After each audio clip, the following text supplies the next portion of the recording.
home for runaway slaves. Then, not surprisingly, it became Brooklyn's first penitentiary.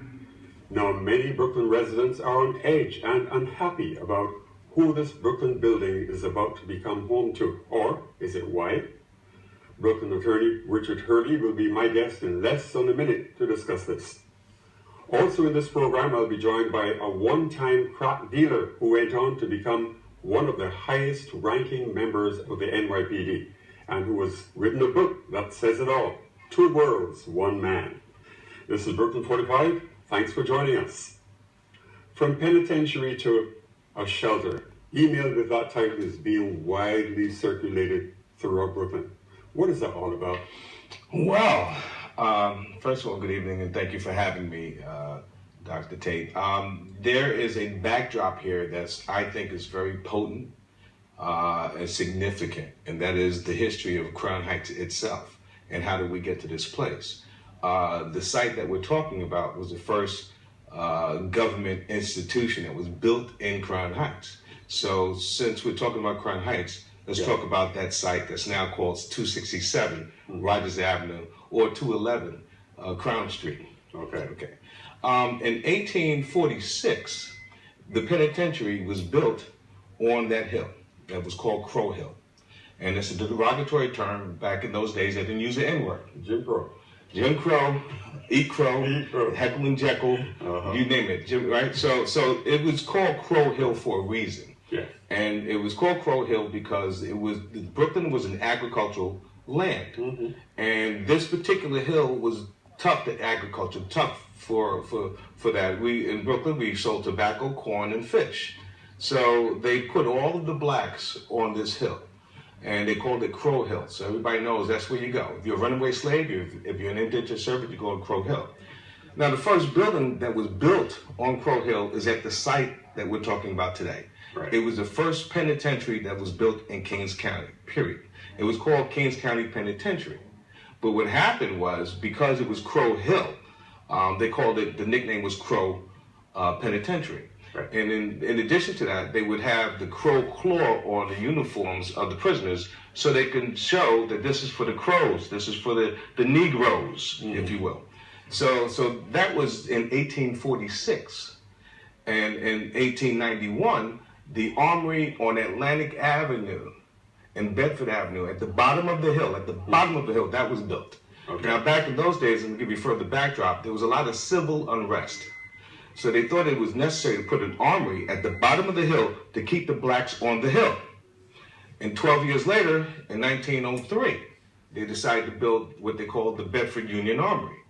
But when they built the Bedford Union Armory, it wasn't so much for the disorderly conduct of the people, because there was a lot of unrest. So armories was going up all over the nation to keep the people at rest, but they had to make sure that the Negroes were in their place. So they put the armory on the bottom of the hill. They built the armory in 1903 on Bedford and Union at the top of the hill. It was a state-of-the-art armory. Where was it? 2 blocks from the site that we're talking about today. You could go further. In 1907, they actually closed the penitentiary in 1907. But in 1916, it was still called Crow Hill. In 1916, they put an N on Crow, and they called it Crown. Because it was on the hill, they called it Crown Heights. Right. My street, the block that I live on, was built in 1916. Okay, so that's the backdrop. So let's get back to the site that we call now 267 Rogers Avenue. As I mentioned, it was penitentiary for reasons. After that, when it closed in 1907, it then built Brooklyn College. And Brooklyn College had a lot of, I can't speak to that history because there was some religious things there going on there with the Catholic schools and the Catholic Church and everything else. But it ended up becoming what we now know as Medgar Evers College there. But on the other part of that site was called the St. Ignatius Church, Catholic Church. Catholic Church, yes. That's exactly right. So it went from the Brooklyn College. It was called the first Brooklyn College in Brooklyn. And that's where it was. That's where it was. It's now we say it is Medgar Evers College. So they took that same building. However, the Ignatius Church, St. Ignatius Church, was on that corner. But the problem I have, let's go back to the college. When the penitentiary was knocked down in 1907. Before they built the school, they should have done what they called an archaeological study to figure out what bones are underneath there. Why? Because it's a burial ground. Listen, in 1960-something, back in the days of the civil rights era, black people were going to jail and you never seen them again. Could you imagine what was happening in 1907, in 1903? So many blacks went in there. Why? And why did they built the penitentiary there? This particular site that we're talking about, they built it there because there was no longer slavery. This is the way to get free labor. So that site is historical. And you're saying that the bodies were buried there? They were not only buried there, sir, they were buried in canisters. Some of them would claim to have diseases, so they didn't want to bury them anywhere. So they buried them right there on that ground the penitentiary's at, in canisters. And so they just dumped the bodies in canisters. In addition to that, because I mentioned the free labor, the women that they had at that prison, and by the way, every prisoner was arrested off of slight misconducts, whatever they could do to get you in that jail, the way they do sometimes today, what was being done certainly in 1907 and 1848 and those times. So you have a lot of women going in there just to do work. It was factories inside the prison to do work, free labor. Right. Some of these women had babies. These babies never came out of there.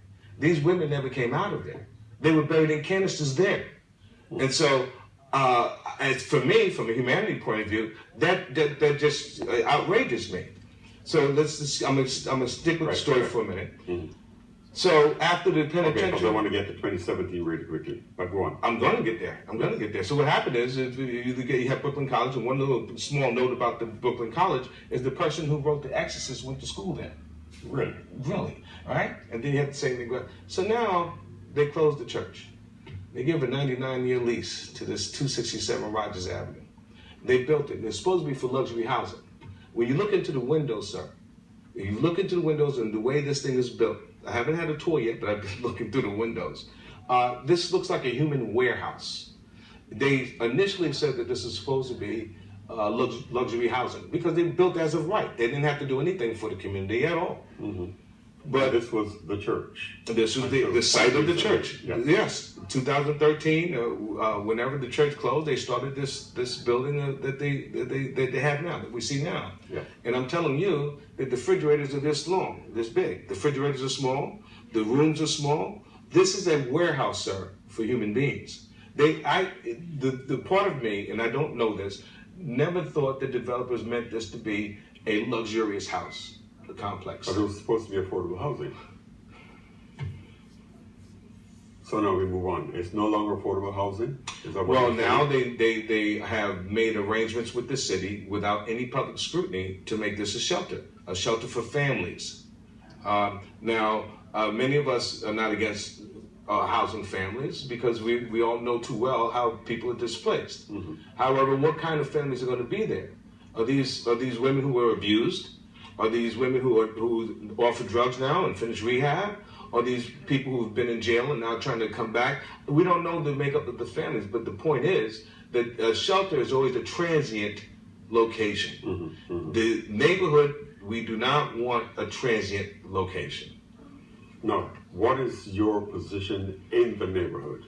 Well, I'm the president of Crown Heights Community Council. Okay. So that simply means that in the Crown Heights Community Council, the presidents of various block associations, the 71st Precinct president, and even Juve's organization are in Crown Heights Community Council, including Ebbets Field, big organization. You have Lincoln Terrace Park, and you have Lefferts Park, all a part of Crown Heights Community Council. Yes. And we're together so we could be one unit.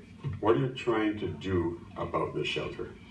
Well, Dion Ashman, the president of Crown Street Block Association, has done a fantastic job on bringing a lot of attention to this. He's been very busy knocking on doors, making phone calls, and putting a lot of attention on it. And there's going to be meetings, subsequent meetings after that. But the one thing you need to know, Dr. Tate, is that this thing woke up the homeowners. This is what makes this different. This is different because the homeowners are now interested because the values of their home may be in jeopardy. One, the homeowners, let me just say this thought. The homeowners, not that they were quiet, but to see the meeting that was put together by Crown Street Block Association, the homeowners came out right? That made it totally different because all of this time we're talking about affordable housing. For who? The people who are renters.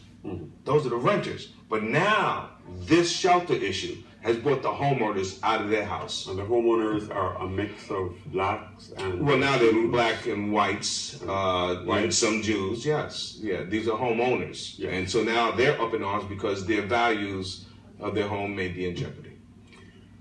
What is the impact likely to be? Well, see, that's the problem. You just hit the nail on the head. The community is simply asking for an impact study. How does this impact the community? How does it impact our schools? With these, you talking about shelter for 300 and some odd units, and these are children, where they gonna go to school down the block? Do we have room to put another 300 children into those schools? What about the and other issues that come up with that? Security. Discuss the security aspect of it. That's the big thing. This is what an impact study will give you. So how can de Blasio make this deal without having an impact study so that at least we in the neighborhood can have some scrutiny about it and have some say, if any, about this thing? What organization is going to be managing the shelter? Offhand, I can't tell you the name of the organization, but it's a nonprofit. I don't have that off the top of my head. It would come to me, but and it's not a local. It's not a local. No. But they have experience managing shelters across. I couldn't say that. I couldn't answer that. I just couldn't answer that question. What is likely to happen with a changing neighborhood? You have many persons buying their homes, and now you have these new residents moving in. What is likely to be the result of the reshaping of the Crown Heights and that Crown Heights area? Well, I hate to speculate, but we must in this instance. Those that have been in Crown Heights, like myself, I've been in Crown Heights for 35 years in my same place that I've been living for 35 years. Now I've seen people get older and they're seniors. What are they going to do? If they stay, the property value may go down. Right now, the property values are booming. Yes. You throw the shelter in there, people may decide to sell out right while it's good before the impact of the shelter hits them and then moves to another place off to retirement. I understand that residents have filed a lawsuit against the city for violating, I think, what they call the fair share laws. Well, they first of all, it was 1173 Bergen Street. That's the shelter that they're talking about. And Jackie McMickens, who's she's a very good attorney. In fact, we sat next to each other in law school, so I'm kind of biased that way. But Jackie took them to court, that developer in that particular building, and Judge Paul Wooten stopped everything for further evaluation. This shelter, is it a done deal? Well, if you take the temperature of the developers, if you take the temperature of our mayor, if you take the temperature of certain elected officials, everything is already a done deal. So we're spinning our wheels here. So you don't expect anything to... Well, I expect to have some sort of impact because we're kind of loud in Crown Heights. If you've been following Crown Heights, we have a hell of a neighborhood with a lot of great people in it, and we have our own professionals. No matter whatever you go into, we have our own right in Crown Heights. So I'm just happy to see the homeowners get up and get excited about this shelter business, because before it was all the renters who were being kicked out, all the people who were renting. They didn't touch the private homeowners. But this shelter, it brought out the private homeowners, and now with them, our community clout has enhanced threefold. I want to thank you for being my guest on Brooklyn 45, from penitentiary to shelter. And you said the shelter is a done deal. I think so. And you think so as an attorney and as one of the leaders of the community, you have to accept it. Not as such. It's going to be a shelter of sorts, but I think that the question is what's the makeup. It's hard for me as an attorney, to lock myself in a box. I won't do that because there's always hope and there's always a chance. Yes. I mean, look at what we did with the Armory and all the good work that we did with the Armory. But then we got to a point where we at now. Well, we shall see. We shall see. We Stay tuned. we shall keep our eyes open. You're That's right. right, sir. Stay tuned. Stay tuned. Thank you for being on Brooklyn 45 and Thank you for for having opening our eyes from penitentiary to shelter. My next guest